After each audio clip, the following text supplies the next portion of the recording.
Plateau d'essai matinal, réalisation bien sûr Christelle Lakoussa, rédaction chef Kadi Fadiga, toute l'équipe est là d'un point d'aplomb afin de faire de ce réveil franchement un moment plein de bonheur. On a eu les Golden Globes ce week-end, dans quelques semaines seulement ce sera la grande édition du FESPACO du côté de Ouaga et puis entre ces deux dates très importantes du cinéma mondial, nous avons le plaisir ce matin du 9 janvier 2017 de recevoir une figure de proue du cinéma made in Côte d'Ivoire, également de la télévision. Il était destiné à une carrière de criminologue, mais non, c'était mal connaître l'étendue et l'impact du virus du cinéma. Guy Kalou, bonjour. Bonjour Guy Kalou. Bonjour Marco, Alors, bonjour Eva. Après l'intro de Marco, j'ai envie de demander qu'est-ce qui s'est passé? Comment on passe de la criminologie au cinéma? C'est pas une volonté, parce qu'après on y arrive au détour d'un déjeuner avec une amie, on s'essaie à un casting, et puis voilà, ce premier casting nous propulse au devant d'un film, Le Clash. Les Ivoiriens voient le film, certains disent il a quelque chose, après ça s'enchaîne 2-3 films, et puis bon, le virus s'est installé. Et depuis le virus, il ne vous lâche plus. Hein. Oui. Quelle filmographie! Quand même, oui. Quand même, hein? Quand même. Je pense que c'est une pure grâce, en fait. C'est une pure grâce parce que après j'ai eu beaucoup de chance quand même de souvent participer à des castings. Et chaque fois, c'était acteur principal, acteur principal. Et puis je pense qu'à partir de Illusion perdue, le film sur les pasteurs, là, on s'est dit on a peut-être notre petit mot à dire, quoi, voilà. Alors justement, pour parler de votre filmographie, vous faites beaucoup de cinéma, vous faites également des séries télévisées.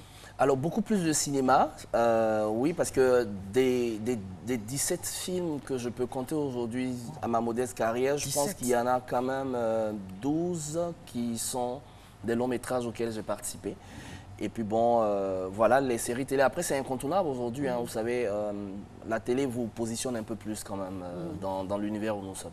Exactement. Alors, j'ai remarqué, hein, le jeu de Guy Kalou, c'est une posture, c'est des yeux, c'est un regard, c'est une gestuelle. C'est quoi la marque, Guy Kalou? C'est surtout la chance de rencontrer sur les plateaux où je suis passé des personnes qui sont toujours prêtes à nous donner.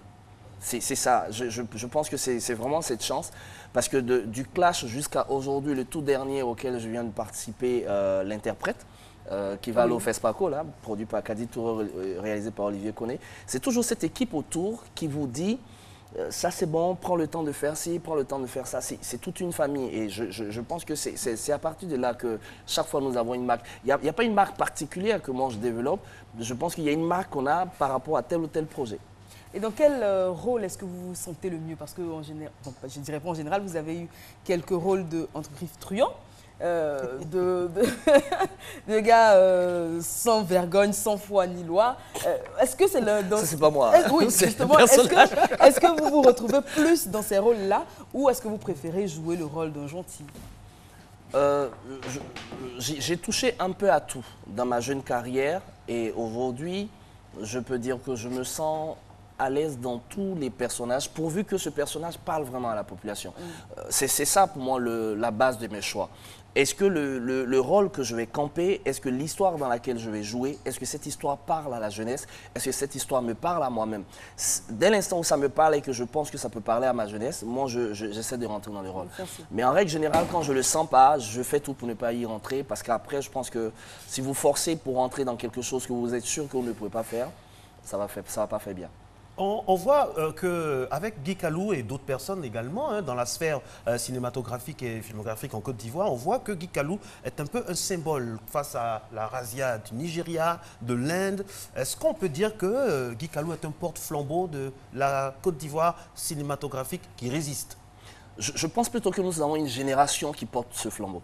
C'est une génération, c'est pas que Guy Kalou, parce qu'aujourd'hui, vous avez quand même dans ma génération des gens comme Kane Maoula, Degré Jeb, vous avez Frank Ley, vous avez Landry Niaba. C'est toute cette génération qui, je pense, aujourd'hui se bat chacun à son niveau pour apporter quelque chose. C'est vrai que moi, je suis effectivement, dans mon process de travail, je suis vraiment celui qui essaie de se dire pourquoi on donne autant de place au Nigeria ici, alors que nous avons un cinéma qui a besoin d'éclore, en fait. Vous voyez, quand un acteur nigérian vient en général en Côte d'Ivoire, c'est waouh, c'est tout le monde.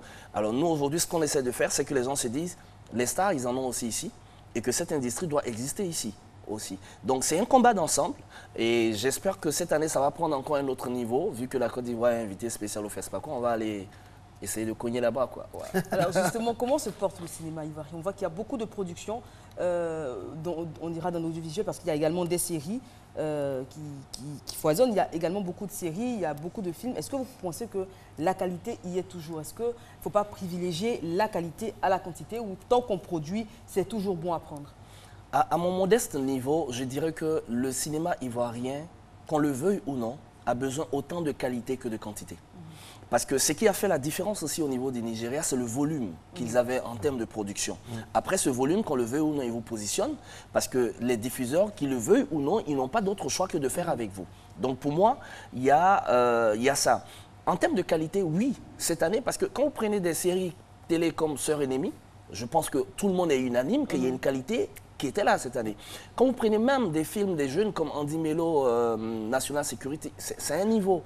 Et même aujourd'hui, au niveau des longs métrages, que ce soit l'interprète, que ce soit SCD ne sait pas d'eux, je pense que de 2012 à aujourd'hui, nous avons gagné un peu. Même les cinéphiles s'accordent sur le fait qu'il y a un niveau quand même qu'on est en train de... Voilà, qu'on est en train d'atteindre, qui nous positionne. Et même quand on part dans les festivals, moi j'étais au Maroc en septembre passé, mais on a vu des Marocains émerveillés par ce qu'ils ont vu comme production cinématographique ivoirienne. Donc aujourd'hui, pour moi, l'industrie s'emporte de mieux en mieux et je suis convaincu que 2017-2018, on va aller encore un peu plus fort. Exploser. En tout cas, on a de belles promesses pour 2017. Je rappelle, si vous êtes à peine devant votre poste récepteur, mesdames et messieurs, que nous sommes en direct pour Matin Bonheur. Et oui, ça a déjà commencé depuis un peu de temps maintenant. Nous sommes en compagnie de Guy Kalou et puis on discute avec lui de sa carrière, de l'état du cinéma. On va revenir à lui dans quelques instants, juste après. Après la météo et le JT.